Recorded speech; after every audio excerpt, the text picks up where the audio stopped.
देखिए एक बार फिर मैं आशीष आनंद भट्ट आपके सामने मार्तन टाइम्स के माध्यम से जब आपके सामने फिर से मुखातिब हुए हैं उसके बारे में आज हम जिनसे मिलने जा रहे हैं वो जम्मू कश्मीर की एक बहुत ही होनहार बेटी है जिनका नाम है डॉक्टर मुक्ति जी।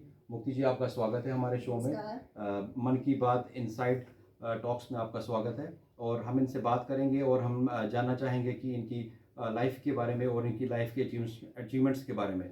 मुक्ति जी, आपने काफ़ी स्ट्रगल किया लाइफ में और आप काफ़ी आगे की तरफ जा रही हैं और इसके बारे में आपकी शुरुआत कहाँ से हुई लाइफ की?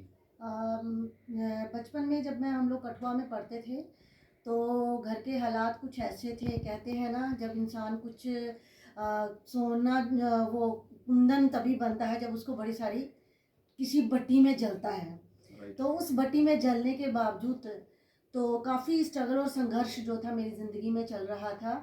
तो वो चीज़ थी दिमाग में कि कुछ करना है और कुछ ऐसा करना है कि अपना नाम रोशन करना है, अपने घर का भी और अपने उसी परिवार के साथ साथ आपकी स्कूलिंग कठुआ में स्टार्ट तो आपने मैट्रिकुलेशन कठुआ में ही किया है? जी हाँ, मेरी मैट्रिकुलेशन कठुआ से ही हुई है। ठीक है, उसके बाद 12th क्लास भी? हाँ, 12th भी मैंने हाई सेकेंडरी स्कूल कठुआ से ही की है। देन उसके बाद मैं कॉलेज गई, उसके बाद आपने कॉलेज ज्वाइन किया।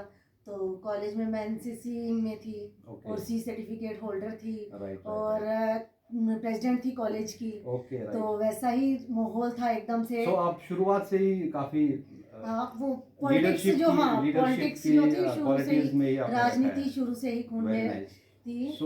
देखिए, यही मैं आपके सामने बताना चाहता था कि हमारे जम्मू कश्मीर की जो बेटी है, देखिए उनके बहुत सारे पुरस्कार जो उन्होंने हासिल किए हैं। ऐसे ये पेशे से एक एजुकेशनिस्ट और टीचर भी पिछले 20 साल से टीचर की जॉब कर रही है।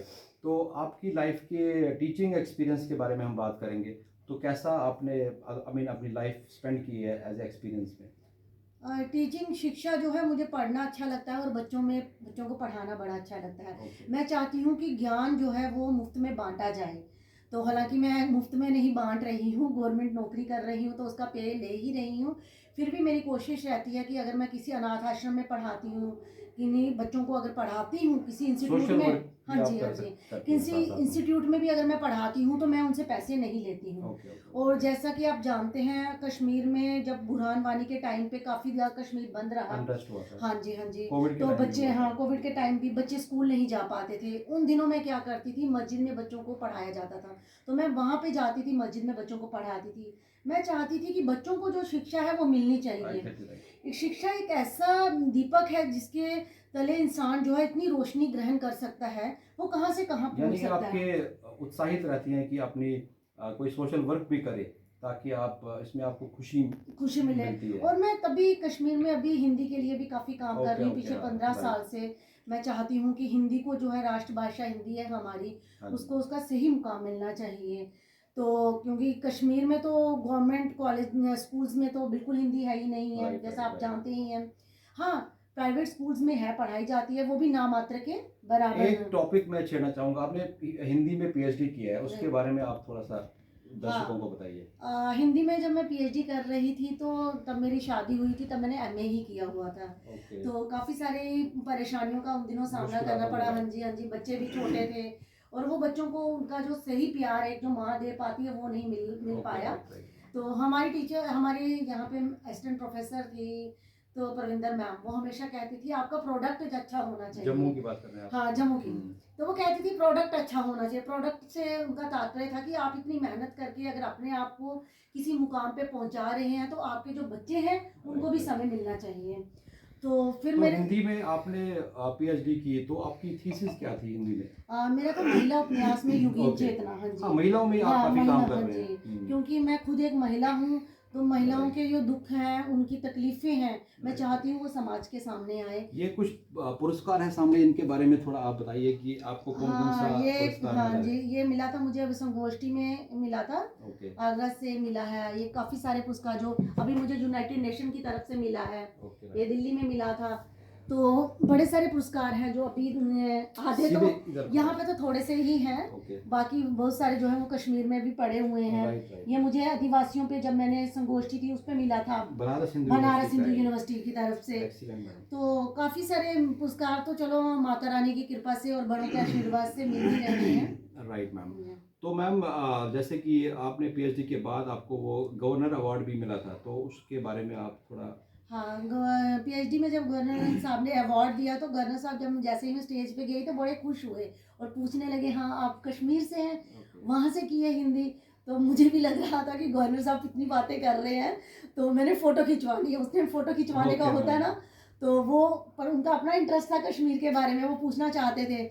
तो मैंने कहा हाँ जी सर जी। तो काफ़ी देर तो जब शाम को न्यूज़ में आया तो सारे मुझे पूछे, गवर्नर साहब क्या कह रहे थे आप? मैंने कहा कुछ नहीं कह रहे थे। तो सिर्फ बेटी वो आप जम्मू की है, बहू आप कश्मीर हाँ की जी, है, हाँ तो जी। मटन और कश्मीर के बारे में थोड़ा, जम्मू में आपको कैसा उधर का अनुभव आपका कैसा रहा? कश्मीर का जो अनुभव है हमारा बड़ा अच्छा रहा है। कश्मीर में मेरे जो फादर इन लॉ थे वो खुद राजनीति में थे। तो अभी थोड़ी देर साल 2 साल पहले ही उनकी डेथ हुई है। तो उन्होंने काफ़ी अच्छा योगदान वो भी कश्मीर में सोशल दिया। वर्कर हाँ थे, जी, हाँ जी, सोशल वो एक्टिविस्ट थे। राजनीति में भी थे। शेरनाथ जी नाम था हाँ जी, उनका। हाँ जी, हाँ जी। तो उन्होंने भी, उनको भी काफ़ी सारे अवार्ड्स मिले हैं। राइट। तो उनका काफ़ी अच्छा एक उन्होंने अपना फील्ड जो है बड़ी अच्छी बनाई हुई थी। आपकी कुछ बुक्स की उल्लेखें भी है, देखिए ये इनकी हाँ। बुक्स हैं, इसके बारे में बताइए कौन सी बुक है? हाँ, ये मेरी अभी मैंने पहले एक लिखी वो शापित किन्नर, ये दूसरी मेरी किताब है प्रवासी कथा संसार एक दृष्टिकोण, और ये किन्नर्स पे है। ये भी किताब है, इसमें भी मेरा आर्टिकल छपा हुआ है। वो लगभग 85 आर्टिकल्स जो हैं भिन्न भिन्न पत्रिकाओं में छपे हुए हैं। तो आप एज ए महिला के तौर पे आपने कैसे ये टाइम मैनेजमेंट किया, आपको कैसे ये आपने बड़ा टाइम अपना स्पेंड किया है इन चीज़ों में, काफ़ी अपने अपने आप का टाइम मैनेजमेंट काफ़ी सूटेबल लगता है कि। इसका श्रेय मैं अपने फादर इन लॉ को देती हूँ। ओके। क्योंकि वो बीमार थे जब, तो वो ना हमेशा रात को जागते रहते थे, दिन में सोए रहते थे। अब जब मैं ऑब्वियसली फिर मुझे उनके साथ जागना पड़ता था। जब मेरे पास करने को कुछ नहीं, नींद नहीं आती थी, तो फिर मैंने सोचा क्यों ना इसका सही इस्तेमाल किया जाए। तो फिर मैंने उपन्यास लिख दिया शापित किन्नर, जो काफ़ी चर्चित है। 20 बच्चे उस पर एमफिल पीएचडी कर रहे हैं। अभी मराठी में भी उसका अनुवाद हो रहा है बहुत बड़े प्रकाशक से। एज ए वुमेन है आपके, तो वुमेन एम्पावरमेंट की बात करेंगे, तो एज ए वुमेन्स के बारे में आप क्या उनके लिए कुछ एडवाइस, कोई सजेशन, एज ए लाइफ में अपने प्रोफेशन के अलावा भी कुछ और भी करना चाहिए इंसान को? महिलाओं को तो सशक्त होना ही पड़ेगा। जब तक वो अपने पैरों पे खड़ी नहीं होंगी, शादी करना मेन मकसद नहीं है। उनको अपने पैरों पे खड़े होना है, उनको समाज में, हाँ जी, उनको समाज में एक अपना अलग से रुतबा बनाना होगा, ताकि कोई भी उनको कुछ भी कह के ना चला जाए। जब तक वो खुद खड़ी होंगी तो वो अपनी पीढ़ियों को भी, जागती है किसकी रोल मॉडल है, पीढ़ियों को खड़ा कर सकती है। आपने काफ़ी अपना ये रोल प्ले किया है वुमेन्स के लिए, जैसा कि आपका हम बायोडाटा देख रहे हैं, जैसा कि आपका हम आपकी सब जो अचीवमेंट्स देख रहे हैं, काफ़ी सराहनीय है आपकी अचीवमेंट्स।